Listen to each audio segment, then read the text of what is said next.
The lord. ప్రభు అయిన యేసు నామములో అందరికీ వందనములు. యేసయ్య మాటను ఈ కార్యక్రమాన్ని వీక్షించడానికి ప్రేమతో మిమ్మల్ని ఆహ్వానిస్తున్నాను. ఈ దినము అపోస్తలుడైన పౌలు కొరింథీయులకు రాసిన పత్రిక, మొదటి పత్రిక 15వ అధ్యాయము 29వ వచనం నుంచి 34వ వచనాల వరకు ధ్యానించుకుందాం. ఇట్లు కాని ఎడల మృతుల కొరకై బాప్తిస్మం పొందువారు వారేమి చేతురు? మృతులు ఏమాత్రమును లేపబడని ఎడల మృతుల కొరకు వారు బాప్తిస్మం పొందనేలా? మరియు మేము గడియ గడియకు ప్రాణ భయముతో నుండనేలా? సహోదరులారా, మన ప్రభు అయిన యేసుక్రీస్తు నందు మిమ్మును గూర్చి నాకు కలిగి ఉన్న అతిశయము తోడు నేను దినదినమును చనిపోవచ్చున్నాను అని చెప్పుదును. మనుష్యరీతిగా నేను ఎఫెసులో మృగములతో పోరాడిన ఎడల నాకు లాభమేమి? మృతులు లేపబడని ఎడల రేపు చనిపోదుము గనుక తిందుము త్రాగుదుము. మోసపోకుడి, దుష్ట సాంగత్యము మంచి నడవడిని చెరుపును. నీతి ప్రవర్తన గలవారై మేల్కొని పాపము చేయకుడి. దేవుని గూర్చిన జ్ఞానము కొందరికి లేదు, మీకు సిగ్గు కలుగుటకై ఇట్లు చెప్పుచున్నాను. ప్రభునందు ప్రియమైన వాళ్ళారా, ఈ ప్రత్యేకమైన సమయంలో అపోస్తలుడైన పౌలు చాలా లోతైనటువంటి భావంతో కూడిన విషయాన్ని మనకు ఈ స్థలంలో వివరిస్తూ ఉన్నాడు. అపోస్తలుడైన పౌలు యొక్క వివరణలో మనం చూసినప్పుడు వాస్తవానికి చాలామంది కొరింథీలో కానీ ఆయా ప్రదేశాల్లో కానీ అసలు పునరుత్థానము లేదు అనేటటువంటి భావనతో విశ్వాసులకు గలిబిలి చేస్తున్నాడు. చచ్చిపోయిన వాడు బతుకుతాడా అనేటటువంటి ఆలోచన కలిగి ఈరోజు మన భారతదేశంలో కూడా అనేక మంది చనిపోతే మనిషి ఎక్కడ బతుకుతాడు, కుళ్ళిపోతున్నాడు అని చెప్పి ఈ భావనతోనే, ఈ నమ్మకంతోనే ఉన్నారు. కానీ ప్రభునందు విశ్వాసముంచి, విశ్వాసపు నేత్రములతో, విశ్వాసపు హృదయంతో గనుక ఆలోచిస్తే మనకు పునరుత్థానం ఉంది అని నమ్ముతారు. ఇక్కడ ఏంటంటే చాలామందికి ఒక అనుభూతి ఉంది. ఏంటంటే వారి యొక్క తండ్రులు కానీ తల్లులు కానీ ముందు చనిపోయి ఉంటారనుకోండి. ఈ చనిపోయినటువంటి మృతుల కొరకు కొంతమంది బాప్తిస్మం తీసుకుంటున్నారు.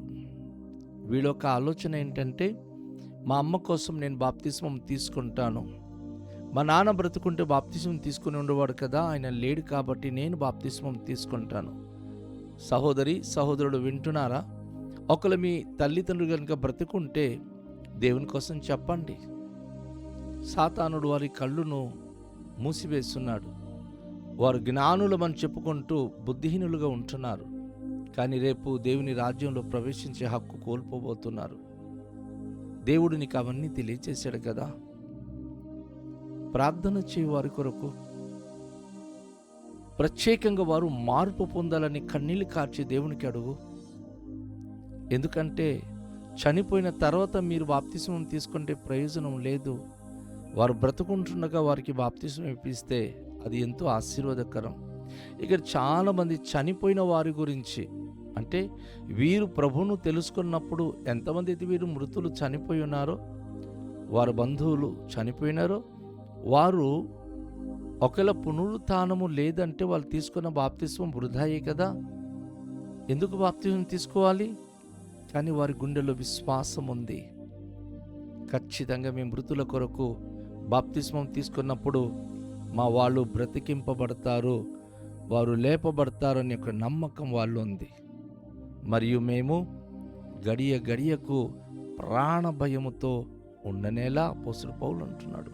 ప్రతి క్షణము అయ్యో మేము చనిపోతున్నాము, శోధన శ్రమల మధ్య ప్రభువా మీ కొరకు మేము చనిపోతున్నాం, కానీ మేము బ్రతుకుతాం, నువ్వు మాకు బ్రతికిస్తావనే ఆశతో ఉన్నాం. అపోస్తలుడు పౌలు అంటున్నాడు, సహోదరులారా మన ప్రభు అయిన క్రీస్తు యేసు నందు మిమ్మును గూర్చి నాకు కలిగి ఉన్న అతిశయము తోడు నేను దినదినమును చనిపోవచ్చున్నాను అని చెప్పుదును. ఎంతమంది అయితే ప్రభు అయిన యేసుక్రీస్తు నందు విశ్వాసం కలిగి ఉన్నారు, మీకున్న నమ్మకాన్ని బట్టి, మీకున్న ధైర్యాన్ని బట్టి నేనెంతో సంతోషిస్తున్నాను. సరే, జనాలు ఎంతమంది విమర్శించినా నేను దినదినానికి చనిపోతున్నాను, వారి మాటల ద్వారా నేను బాధపడుతున్నాను. కానీ నాకు ఒక అతిశయం ఉంది. ఏంటంటే, ఇంతమంది నా ప్రభు యేసుక్రీస్తును అంగీకరించి తన బిడలుగా జీవించే భాగ్యవంతులై ఉన్నారు అని మిమ్మును బట్టి నేను ఎంతో అతిశయిస్తున్నానని చెప్పి ఆయన ఇక్కడ తెలియచేస్తూ ఉన్నాడు. అవును, మనుష్య రీతిగా నేను ఎఫెసీలో మృగములతో పోరాడిన ఎడల నాకు లాభమేమి? మృతులు లేపబడని ఎడల రేపు చనిపోదుము గనుక తిందుము, త్రాగుదుము, సుఖింతుము. ఇది లోక సంబంధమైన వ్యక్తులు. ఎందుకంటే మనం ఈరోజు బతుకుతున్నాం, చక్కగా తిని త్రాగి సంతోషంగా జీవిద్దామని కొంతమంది ఇలాంటి కాన్సెప్ట్ కలిగి ఉంటున్నారు. అయితే అపోస్తలుడు పౌలు అంటున్నాడు, ఎఫెసీలో చాలామంది నన్ను ఆవరించి నాతో ఫైట్ చేశారు. నేను అది ఎఫెసీలో మృగాలతో పోరాడినట్టుగా నేను పోరాడి ఉన్నాను. అయితే ఒకటి నేను ధైర్యంగా చెప్పగలను, వాళ్ళైతే పునరుత్థానము లేదు, తినాలి, త్రాగాలి, సుఖంగా ఉండాలి అని చెప్పేసి ఒకరినొకరు పిలిచి వారు అనేక మంది జీవితాల్లో వారు అనేకమైన నష్టాలు కలిగించి విశ్వాసఘాతకులుగా చేస్తున్నారు. కానీ నేను మీకు తెలియచేస్తున్నాను, మోసపోకండి. దుష్ట సాంగత్యము మంచి నడవడిని చెరుపును. మీరు దుష్టులతో సాంగత్యం చేస్తే దుష్టులు వారి ఆలోచన చొప్పున మనుషులను లాగుతూ కుయుక్తితో పడగొడుతూ ఉంటారు. అందుకే దావీదు మహారాజు దుష్టుల ఆలోచన చొప్పున ఎప్పుడు కూడా మనం నడవకూడదు, పాపుల మార్గంలో నిలబడకూడదు, అపహాసకులు కూర్చుండు చోట కూర్చుండకూడదు అని చెప్పి ఆయన మొదటి కీర్తనలో తెలియచేశాడు. అపోస్తలుడు పౌలు అంటాడు,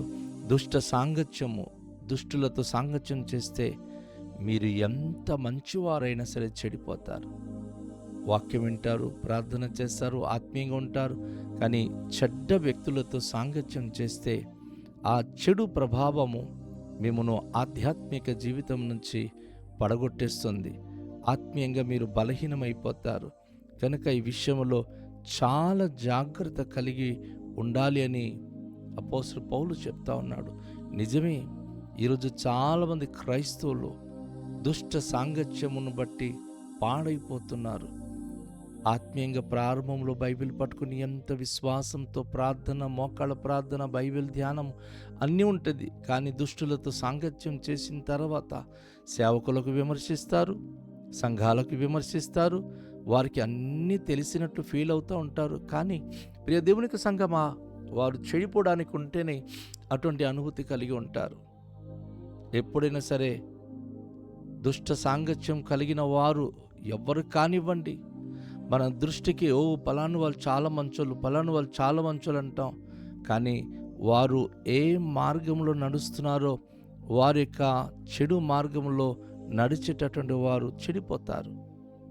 మీరు మీ కుటుంబము ఆధ్యాత్మికంగా మంచిగా ఉంటే దీవించబడతారు. ఒకవేళ గనక చెడు సాంగత్యం కలిగి దైవ సన్నిధికి దూరంగా జీవిస్తే ఖచ్చితంగా ఒకరోజు పెద్ద డ్యామేజ్ అవుతారు, పెద్ద డేంజర్లో పడిపోతారు. వద్దు, అలాంటి పరిస్థితులు మీరు తెచ్చుకోకండి. ఎందుకంటే మంచి నడవడిక కూడా చెరిపేది దుష్ట సాంగత్యమే. సో మీరు ఎవరితో సాంగత్యం కలిగి ఉన్నారు? దేవునితోనా, లోకంతోనా? లోక స్నేహము దేవునికి వైరం అని చెప్పి యాకోబు అంటాడు. కనుక నీతి ప్రవర్తన గలవారై మేల్కొని పాపము చేయకుడి. దేవుని గూర్చిన జ్ఞానము కొందరికి లేదు, మీకు సిగ్గు కలుగుటకై ఇట్లు చెప్పుచున్నాను. ఏంటండి ఈ పదంలో అపోస్తలుడైన పౌలుకున్న ఆ ఉద్దేశం చెప్తున్నాడు. నీతి ప్రవర్తన గలవారై మేల్కొనండి. చాలామంది విశ్వాసులు వారు మేల్కొనట్లేదు, మోసపోతున్నారు, ఇంకా పాపము చేస్తున్నారు, తమ ఇష్టానుసారంగా జలస చేసుకుంటూ జీవిస్తున్నారు. నీతి ప్రవర్తన వారిలో లేదు, నీతిగల జీవితం లేదు. నువ్వు ఎప్పుడు దేవుని జీవవాక్యం చేత పట్టుకొని బ్రతుకుతావో, వాక్యాన్ని బట్టి జీవిస్తావో, నువ్వు నీతి ప్రవర్తన గల వ్యక్తిగా నువ్వు ఉండగలుగుతావు. దేవుని వాక్యము పక్కన పెట్టి దుష్ట సాంగత్యం కలిగినప్పుడు నువ్వు పాపములో పడిపోతావు. దేవుని గూర్చిన జ్ఞానము చాలామందిలో లేదు. దేవుని గూర్చిన జ్ఞానం ఉన్న వ్యక్తి తనలో భయం ఉంటుంది, భీతి ఉంటుంది, విశ్వాస్యత ఉంటుంది, నమ్మకత్వం ఉంటుంది. తను దేవుని విషయంలో చాలా జాగ్రత్తగా జీవిస్తాడు.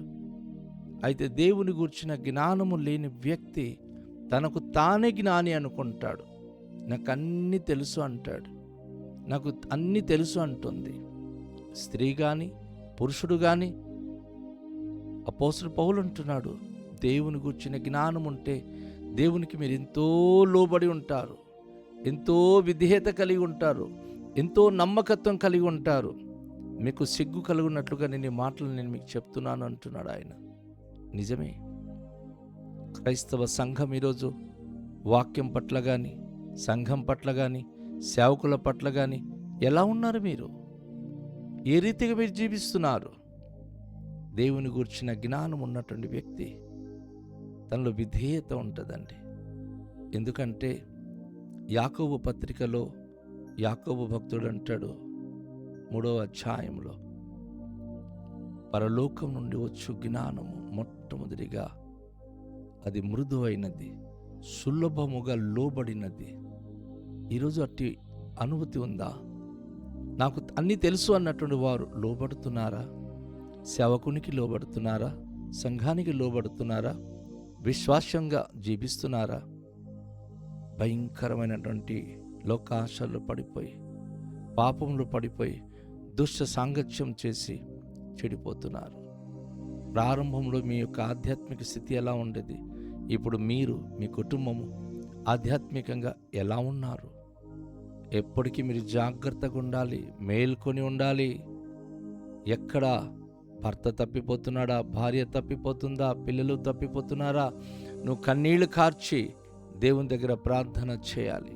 ప్రభువా, నీ దృష్టికి నేను యోగ్యమైన బిడ్డగా ఉండాలి, నా కుటుంబానికి మీరే సంరక్షించండి. ఎక్కడ ఎలాంటి పొరపాట్లు పడిపోకూడదు, ఏ మోసంలో పడిపోకూడదు.